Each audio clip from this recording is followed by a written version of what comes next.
Well, what I'm going to talk about, and I'm going to try to challenge you in trying to think about alternative ways of conceiving European governance system coordinating knowledge policies, where I'm using the Bologna process as a case. Since it is an area that I have been studying, researching, but we can see here a more broader perspective, and also because Bologna is about the construction of the European higher education area, and the research area is also connected. So my purpose here is to look for alternatives. Okay. So the objectives of this workshop is to question the assumptions driving European governance system, is to identify ideas ascribing meaning to alternative ways of European integration, and to contribute to the theorization of the concept of the difference. And this will be done I will start by giving you an overview about my thoughts about the governance system, taking the case of the Bologna.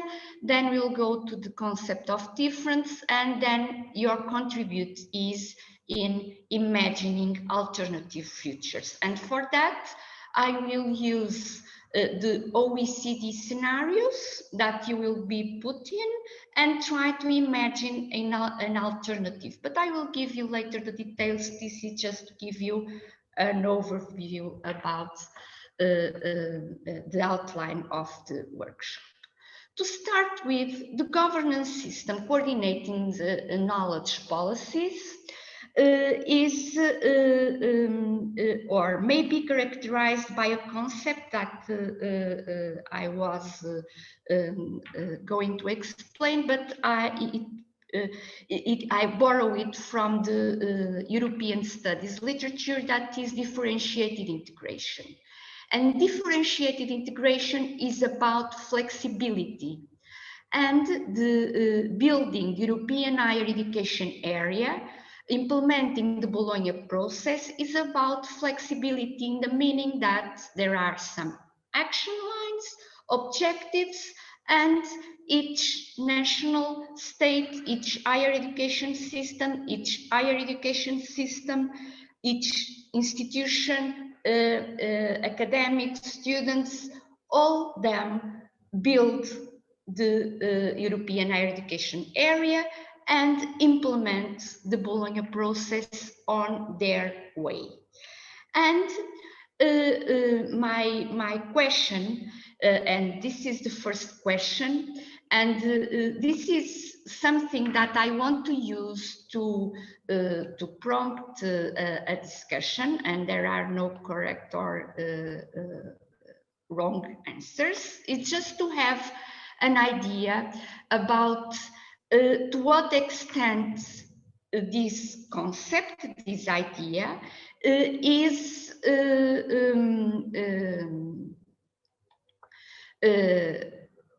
a path to the integration of knowledge policies, taking into account this degree of flexibility that is needed, but, and this is the question that, or the issue that I'm addressing, but the extent to which this flexibility provides or not the integration of knowledge policies is the point. So, in your opinion, how far flexibility, let's put like that, is a path, a good path to the robust path to the integration of knowledge policies?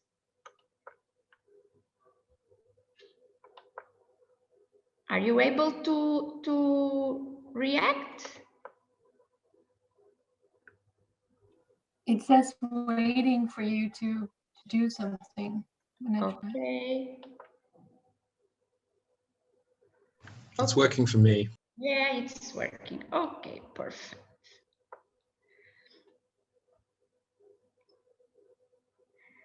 Okay, that's nice. Yeah, it's working for everybody. No, so?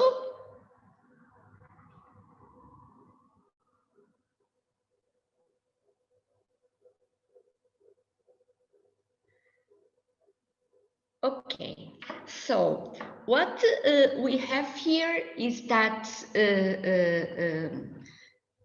well, people are changing their minds.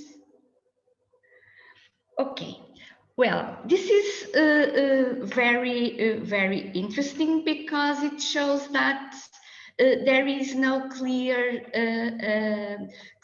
or definite position about what could be the best option.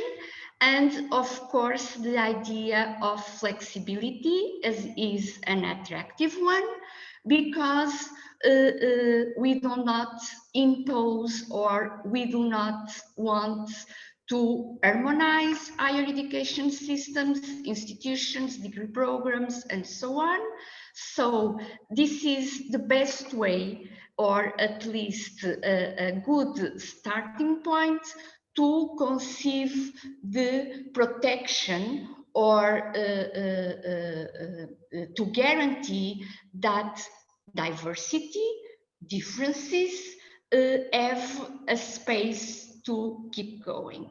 And I think that one explanation for you, or for 50% of you have strongly agree with this, I think that it's because we assume that providing flexibility, we are guaranteeing that each system, each institution, each degree program aligns with the objectives, with the purpose of building European higher education area, with a room, with a leeway of autonomy and so on, that will guarantee further integration. And the point is this, is if it guarantees further integration. And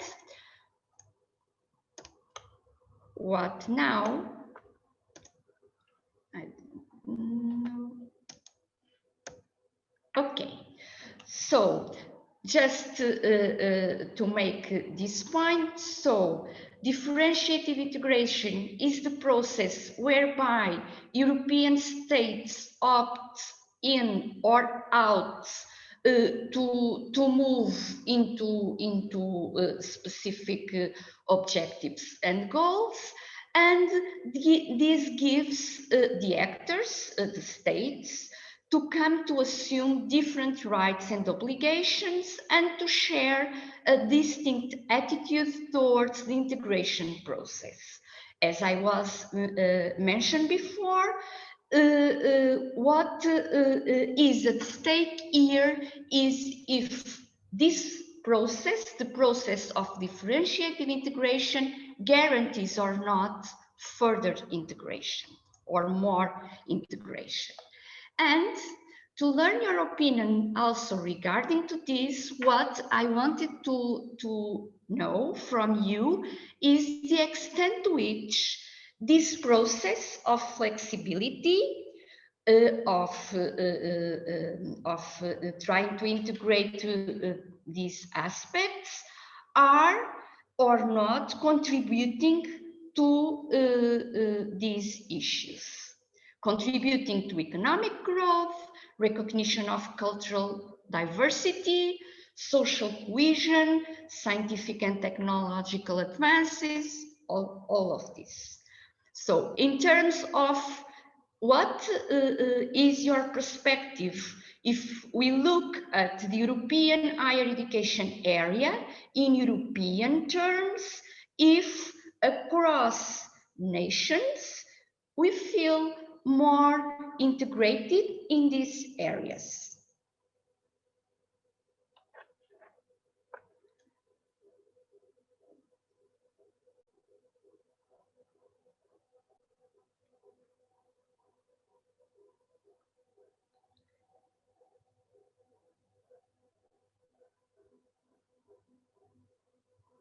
Well, everybody was able to vote. Also, I'm sorry, terrible sorry.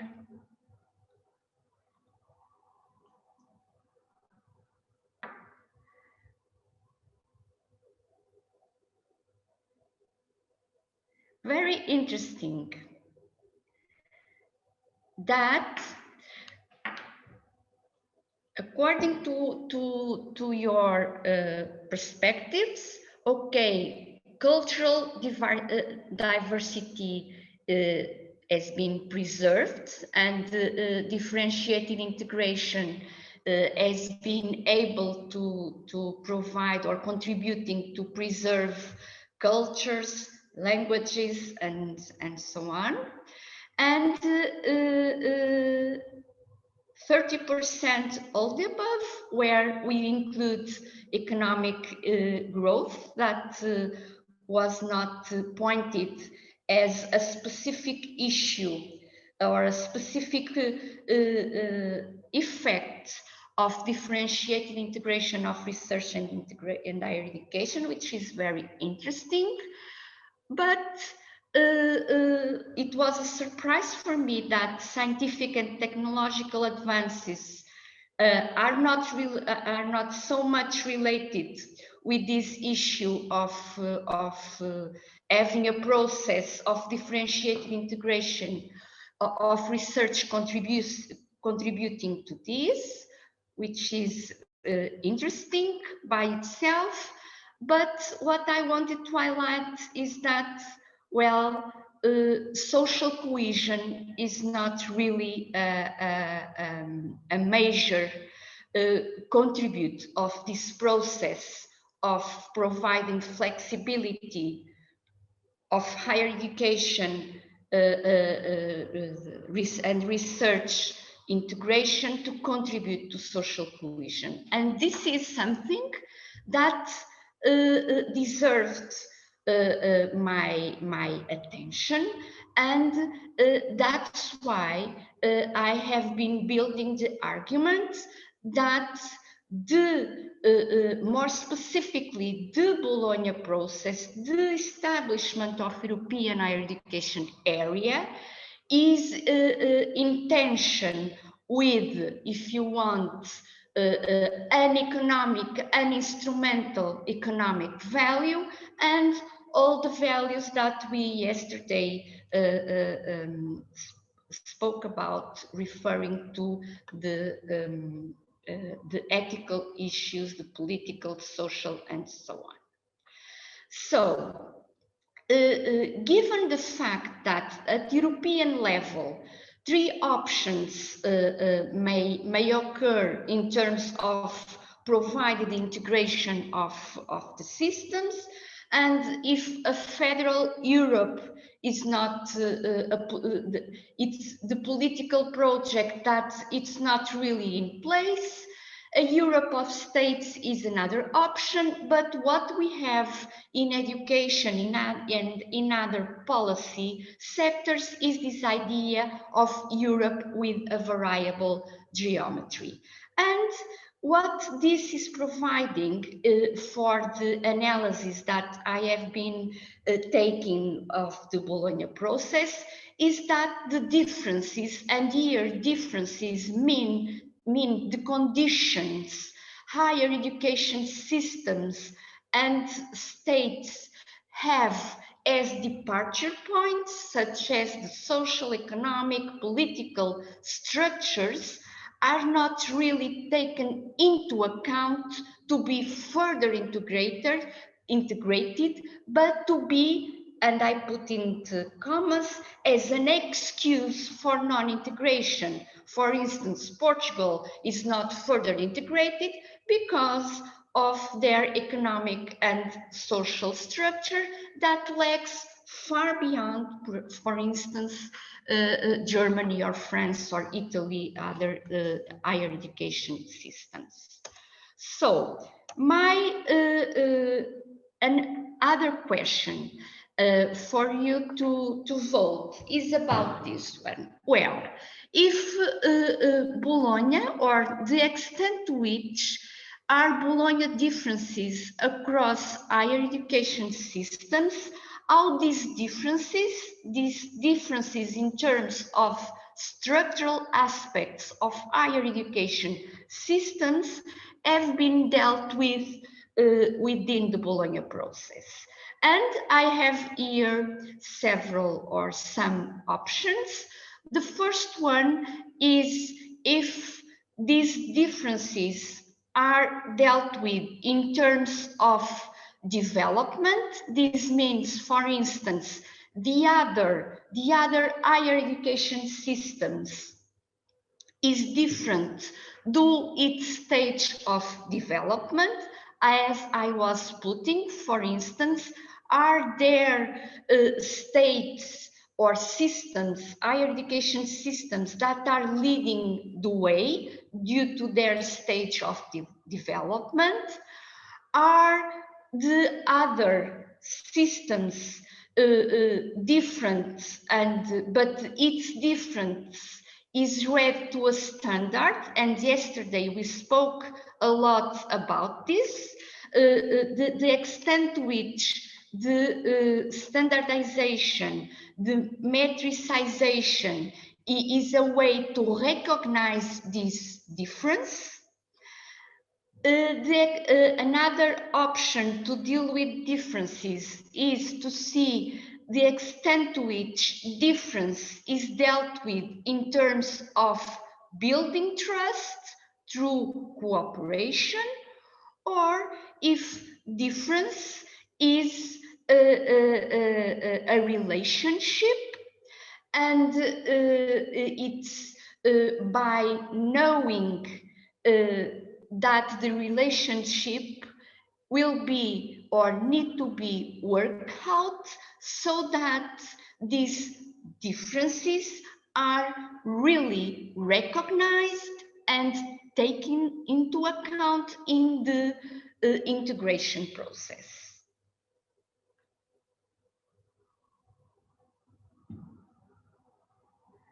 Okay, so, well, okay. Oh, this is getting very interesting. Okay, the first thing is that, well, it's a bit surprised that the item focusing on cooperation and cooperation as a way to build trust is not really the most important thing, but there are here many hesitations, but well, the 5% is there.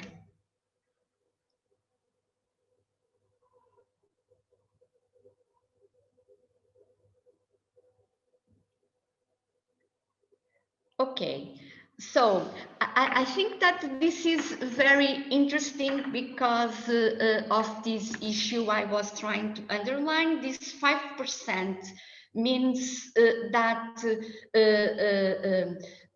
cooperation as a way to build trust is not really what has been pointed by you as a way to deal with these structural differences. This is very interesting. And I think that is also very interesting, the item that got the 35% of perceptions as you voted, because this means that that you are in the framework to be challenged by this issue of alternatives, because the way I will see the concept of difference, as we'll see afterwards, is the one that puts this emphasis on the relationships between differences and differences beyond the aspects related to economic, social, and political, cultural backgrounds, but differences in dealing with values and principles in specific situations. But we also have 20% of people, of you, that think that all the above are here, or are here are a way to deal with Bologna differences. And this is very interesting because it points to something that yesterday in Bo presentation and discussing it, he put forward, that is, there is no clear way to do it, there is no recipe, there are different ways to deal with this, and something should or must guide us in this direction, and this is what I'm going to try to address now. Well, okay. So, regarding what we have just said, and with your contribution, what I was preview to say is much more enriched by what you have just contributed, and I think that we, based on the pool and on my argument, I think that questioning the underlying assumptions of the European higher education area shows that differentiated integration contributed to make diversity implicit, even though you mentioned, and I agree, that cultural aspects have been preserved. The remaining issues somehow remain unformulated and unquestioned. This means that we do not question how to deal with economical structural aspects. We just think forward without really questioning the departure points. And the taken for grantedness of diversity appears to hinder the need to be aware of differences, and I put here as experiences stemming from doing research, teaching, and so on. And I borrowed this quote from Jean Monnet because I think it's very important to go back a little bit about what was behind the European project. And if you think about the union among people, probably we are able to sketch the alternatives more clearly. So I take the concept of difference as experience, or difference by experimentating, which refers to the moment we find ourselves confronted or bounded by a limitation or an opposition in relation to underlying values and principles.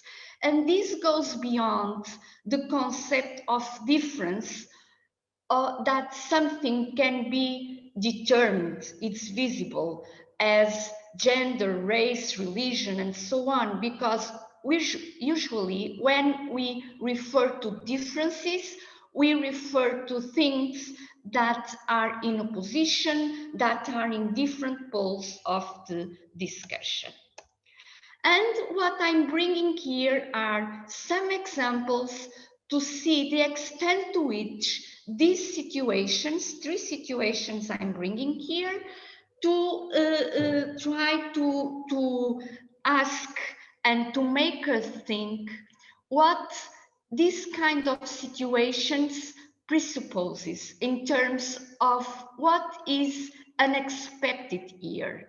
And I took this example from the discussion about the rule of law in the case of Hungary and Poland when they were discussing the budget, the European budget. And what I wanted to for you to think is what this situation from the perspective of difference as experience, what such situation presupposes in terms of these values. And these are some, but others may come across. And how to manage, and the issue is this one, how to manage Hungary and Poland's differences regarding the refusal to agree with this. What is the shared same purpose across Europe? Is the respect for human rights what it is? What are the emerging issues to be dealt with in a managed that should be managed bilaterally? Is the economic and social development that is at stake? What coalitions can be established? What policy instruments could enforce collective decisions? So when we have this issue, and this is an issue that should be dealt politically, in political terms due to the different conditions, what is at stake? And another example associated with the climate change, I don't know if you heard about this, but it was in the news that these two countries, Morocco and Gambia, are the only ones that have committed to limit their greenhouse gas emissions to meet climate targets. Is this a surprise? From the perspective of difference as experience, what such situation presupposes in terms of the values that I've already mentioned? How to manage different responses regarding to these aspects? Are we talking about equality of opportunities in terms of having a shared sense of purpose? What coalitions can be established between the global north, global south? Are we talking about different perspectives regarding the same purpose or not? What policy instruments could enforce a decision? Mimetic mechanisms, shaming and blaming? And the last example is the Zoom University. And the question here is college worth the cost without the in-person experience? And this was something that we lived with in the last months. And what about this?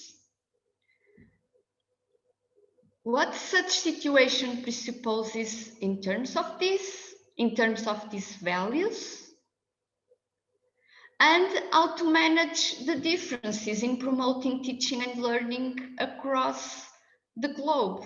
And I'm not speaking only in Europe. When we implemented the Zoom University, were we making sure that equality of opportunities, inclusiveness, the full access to welfare was guaranteed? In terms of the technological infrastructures, was this an emerging issue in our systems? What coalitions can be established between public and private companies and interests? What policy instruments could enforce the collective decisions? The normative ones, binding expectations? This is only questions and a way to try to make you think and be challenged about this. Well, now it's about imagining the futures. And as I have said, you will be asked to think about the alternatives to deal with differences in one of these scenarios. And these scenarios were proposed by the OECD. You have the Higher Education Inc., the New Public Responsibility, Open Networking, and Serving Local Communities. And these are some characteristics that I have just put here, but probably most of you already have contact with these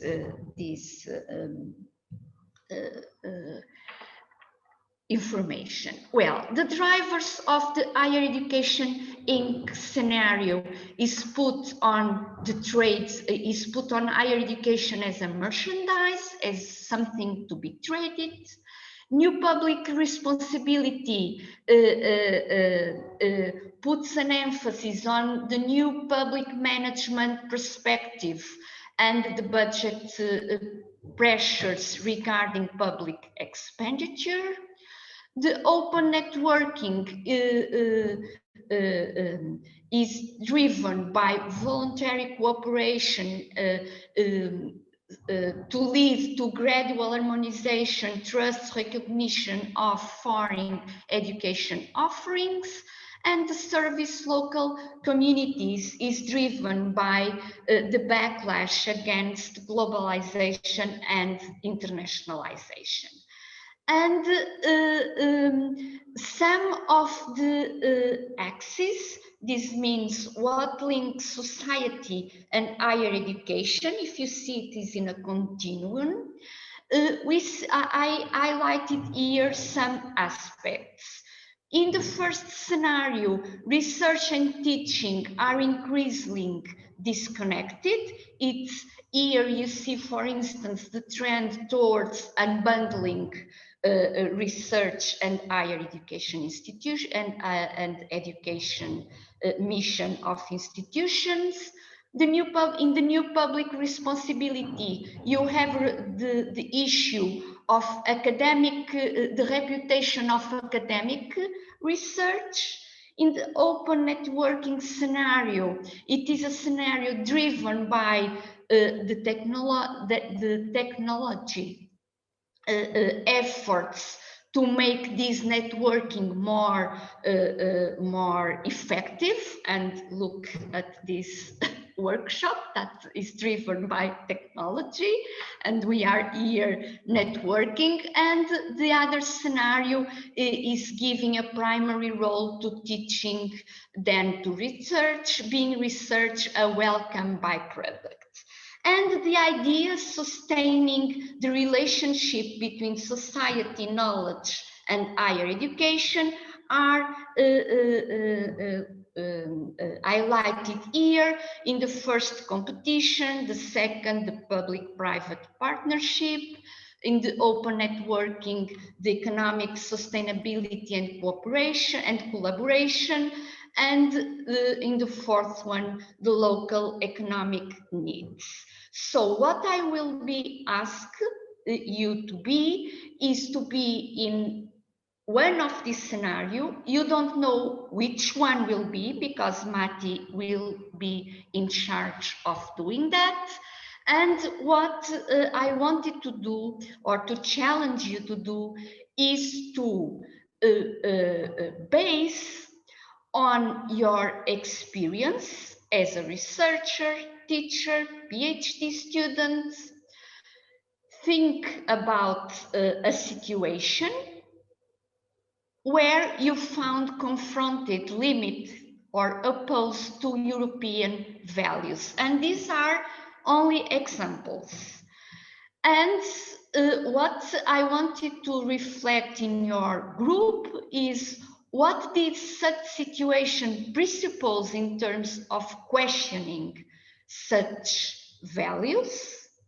And what you have to is to discuss these experiences, assuming that you are performing in that scenario where you are in, where you are supposed to discuss. And what you should put in the Padlet are we don't need to know about the experiences by itself. If you want to say something about that, it's okay. But what we want to discuss after is what assumptions are driving the proposed scenarios. Are you questioning when dealing with your experiences of difference? And what are the key ideas sustaining alternative ways of researching, teaching, and service to society beyond the proposed scenario? Remember that we want to find alternatives to the scenarios. And remember that you voted before for a different way to manage differences is to lie on the relationship between differences. You remember the fourth option regarding different ways in managing politically, pedagogically differences. So this is what is expected for when we will be together is the third step, but in between you will have the second Padlet to put the hottest topics. So the first Padlet is for your reflection to come about with what are the ideas challenging differentiated integration, and this second Padlet is a common Padlet that all of you will be contributing to. Hello, good morning. I hope all of you are doing well in these very difficult and demanding times. And I'm just bringing here some reflection about the participants' main points that resulted from the discussions you have had during our workshop, Challenging the European University Governance System Coordinating Knowledge Policies, when we were discussing alternative future roles of universities. And what I would like to address and to bring to your attention are some points that could be highlighted as the main ideas that are coming out when you were addressing the first question, discussing in your scenario, how would you imagine breaking out the limits of the scenarios, those proposed by the OECD, to move beyond it? And the main assumptions driving European governance system coordinating the knowledge policies that have been questioned by you across all the scenarios. Here, the objective is to address the main points that you discussed among your group work, and try to address what are these assumptions that are driving the European governance system and the extent to which we are able to question them and find alternative ways to deal with some aspects that are impinging on knowledge policies, and issues as academic capitalism, the idea of students as a consumer, the drivers focusing on for-profit internationalization, excellence and competition, national EU funding, management as a tick box exercise, and barriers to connect people, and much more underlined by issues of nationalism, racism, particularism, that are putting somehow or obstacles to what could be aspects related to the role of universities, focusing on education and research and the engagement with the society. So somehow these are the main points raised by within your discussions that I found in this process of reflecting about it, that I found very interesting in terms of what are the assumptions in your perspective, as you discussed them, driving the European governance system.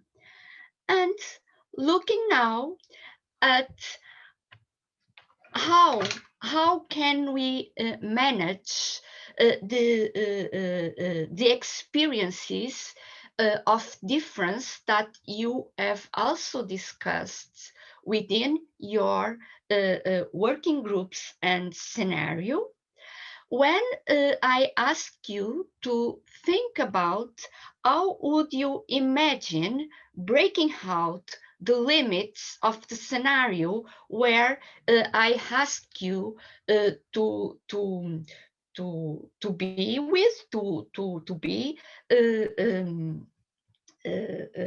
trying to question those limits that each scenario were imposing on you, the main ideas ascribing meaning to alternative ways of European integration are focusing on aspects associated with, for instance, open access, collegiality, cooperation, managing expectations of networked patterns, moderating communication, respect, recognize the difference, collaborative interests, and the sustainable development goals of education. What I found as a kind of a thread or a connection between all these ideas that I would like to underline, that these ideas came out from the discussions that you have held in a very different scenarios, in a very specific scenarios, but what I would like to emphasize is that the thread, the connection, what connects alternative ways of breaking out the limits of each scenario is much more associated with an idea of cooperation that emphasizes values of democracy, for instance, when we speak about open access, values of solidarity, for instance, when we are speaking on, when you were speaking about respecting and recognizing the difference, the idea of finding collaborative interests, and a very important issue that I think associates one dimension of moderating communication and the issue of managing expectations.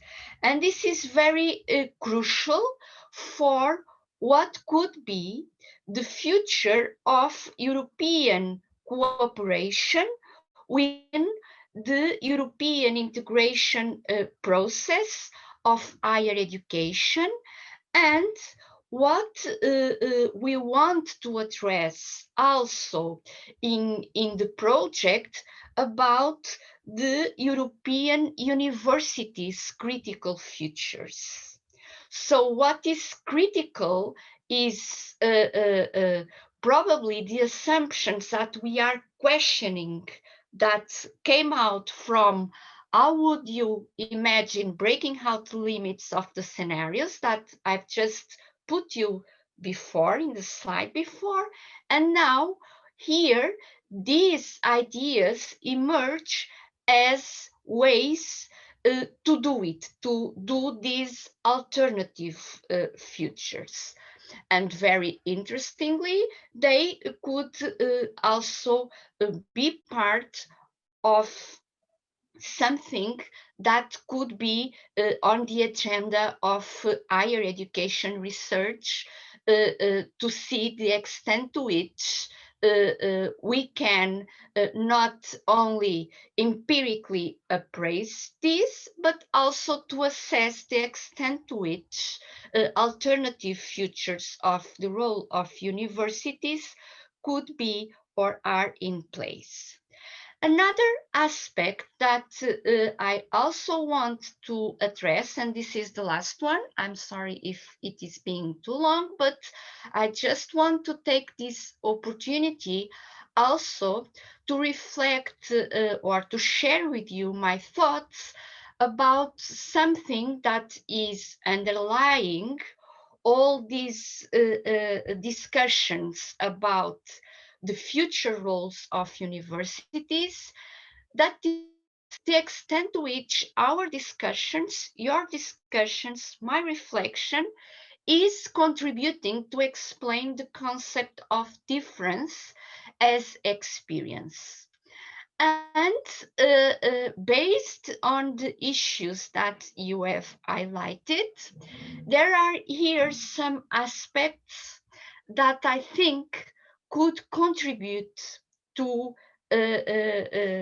theorize a little bit more in concrete terms when we are speaking about difference as experience. What are we talking about, and how can we explain these experiences? And here are some issues raised by you, and this issue of the costs of publication versus the open academic exchange, which is very crucial for the role, for the future role of the universities focusing on research, focusing on the engagement of or with the academic community, the issue of authorized plagiarism that is that is focusing on the ethical, on the issue that puts higher education, what puts in question, challenges this idea of what is higher in higher education in terms of in